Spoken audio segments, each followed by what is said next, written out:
अस्सलाम वालेकुम दोस्तों। बहुत सारे दोस्त पूछते हैं कि कल्चर सेंसिटिविटी कब करवानी चाहिए। बहुत सारे दोस्तों को इन्फेक्शन होती है तो खुद ही कल्चर सेंसिटिविटी करवा लेते हैं। कुछ दोस्तों को हम कहते हैं वो करवा नहीं रहे होते। तो आज हम बात करते हैं कि कल्चर सेंसिटिविटी कब करवानी है और वो ये होती क्या चीज़ है। देखें, अगर किसी को इन्फेक्शन हुई है, फर्स्ट टाइम पे हुई है, तो उसके लिए जस्ट एंटीबायोटिक दिए जाएँ और कल्चर ना करवाया जाए, एम्पिरिक थेरेपी दे दी जाए। तो अगर उसे इम्प्रूवमेंट आ जाती है तो कल्चर की ज़रूरत ही नहीं, मरीज़ ठीक हो गया। और अगर नहीं इम्प्रूवमेंट आ रही, परसिस्टेंट है या रिकरेंस है। परसिस्टेंट कहते हैं कि एक इन्फेक्शन है वो ख़त्म ही नहीं हो रही, वो मौजूद है और दवाइयाँ लेने के बावजूद मौजूद है। और रिकरेंस होती है कि अगर एक इन्फेक्शन है, दवाई ली, वो ख़त्म होगी, कुछ अर्से बाद फिर दोबारा होगी, इसको हम रिकरेंस कहते हैं। तो ये दो तरह की इन्फेक्शन है। हम देखने के कल्चर फिर अब इसमें करवाना है। अब हम देखेंगे कल्चर होता क्या है, इसको बात को ज़रा खोल लेते हैं। यूरिन या पस या कोई भी चीज़ है, उसको हम हमारे पास ट्रे होती है शीशे की, गोल सी इस साइज़ की, उसके अंदर हम रखते हैं, उसको हम ग्रो करते हैं 48 घंटे के लिए, उसको हम ग्रो करते हैं, उसको कहते हैं कल्चर करते हैं, यानी कि उनका कल्चर मीडिया बनाते हैं। कल्चर मीडिया जब बनाते हैं तो वो वहाँ पे उनको हम ऐसी चीज़ें देते हैं या जिससे वो एगर कहते हैं, जिससे वो ग्रो करें। तो जो भी उसमें बैक्टीरिया होता है वो ग्रो करना शुरू कर देता है।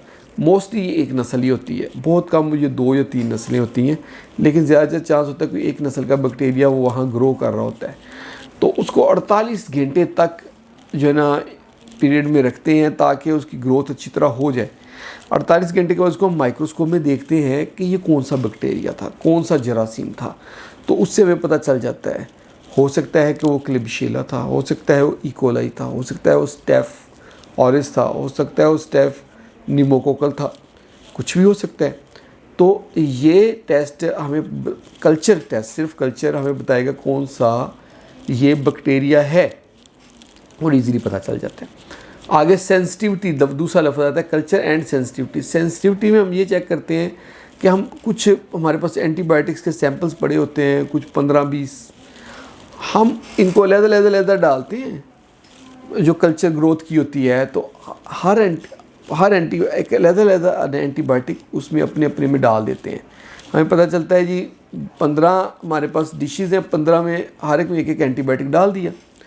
अब इसको हम चेक करेंगे हम माइक्रोस्कोप में। अगर किसी के माइक्रोस्कोप के अंदर कल्चर में नेगेटिव आ रहा है, यानी कि आर आ रहा है, आर मीन रेजिस्टेंट, इसका मतलब है कि जरासीम उतने के उतनी है, कोई नहीं मरा, दवाई का कोई असर नहीं हुआ, इसको कहते हैं आर, रेजिस्टेंट है, ये दवाई नहीं लेनी।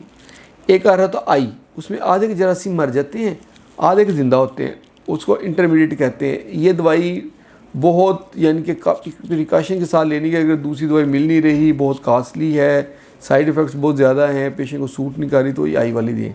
अदरवाइज़ आ रहा था एस, सेंसिटिव वाली दवाई लेनी है। कि सेंसिटिव का मतलब है कि इस एंटीबायोटिक ने इस बैक्टीरिया को मार दिया। वो वाली एंटीबायोटिक का नाम लेबॉर्ट्री वाले हमें लिख के दे देते होते हैं। वो 1 भी हो सकती है, 2 भी हो सकती हैं, 10 भी हो सकती हैं। वो हम पेशेंट को देते हैं कि ये पेशेंट ये मेडिसिन ले,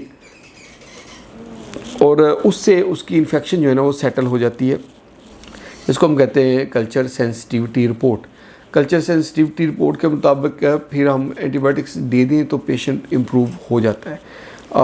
इसमें हमने ये देखना होता है कि जो एंटीबायोटिक पेशेंट की आई है सेंसिटिविटी, उसकी अवेलेबिलिटी कैसी है, उसकी कॉस्ट देखनी, उसमें सबसे सस्ती ली जाए, और रूट कौन सा है कि अगर ओरल रूट कम इन्फेक्शन है तो ओरल रूट वाली ली जाए, अगर बहुत ज़्यादा इन्फेक्शन है तो आई भी ली जाए। दोस्तों, ये थी आज की हमारी वीडियो कल्चर सेंसिटिविटी के ऊपर।